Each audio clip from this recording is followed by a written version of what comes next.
নমস্কার। আজ সরস্বতী পুজো। সরস্বতী পুজোর পুষ্পাঞ্জলি দেওয়ার পর আজ আমাদের বাড়িতে ইলিশ মাছ ভাত খাওয়ার রীতি আছে। আজ পুজোর ইলিশের রান্নার রেসিপি আপনাদের সাথে শেয়ার করছি। চলুন রেসিপিটি দেখে নিই। পুজো হয়ে যাওয়া ইলিশ মাছ কেটে ধুয়ে নিলাম। আজ ইলিশ মাছের রান্নাটি শাশুড়িমা করছে। প্রথমে কড়াইয়ে পরিমাণ মতন তেল দিয়ে কালো জিরে শুকনো লঙ্কা ফোড়ন দিয়ে তাতে সাদা বেগুনগুলো লবণ হলুদ দিয়ে ভেজে তুলে রাখলো।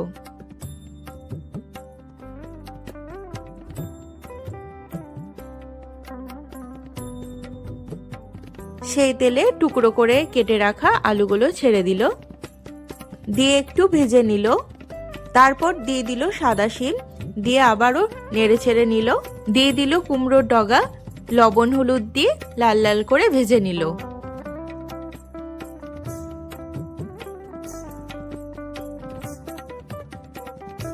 এরপর পরিমাণ মতন কাঁচা লঙ্কা ও কুমড়োর ডগা দিয়ে আবারও ভালো করে নেড়ে চেড়ে নিল। সব সবজি ভাজা ভাজা হয়ে আসলে এবার পরিমাণ মতন জল দিয়ে দিল। ঢাকা চাপা দিয়ে সবজিটা সিদ্ধ করে নিল।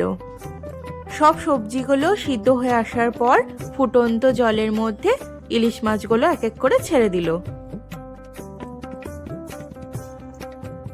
এবার ঢাকা দিয়ে মাছগুলো সিদ্ধ করে নিল।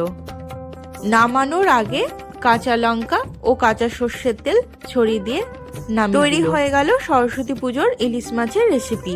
আজকের রান্নাটি আপনাদের কেমন লাগলো অবশ্যই কমেন্টে জানাবেন। সাবস্ক্রাইব করে পাশে থাকবেন। ফেসবুক থেকে দেখলে ফলো করে দিবেন। লাইক শেয়ার করতে একদম ভুলবেন না। ভালো থাকবেন, সুস্থ থাকবেন।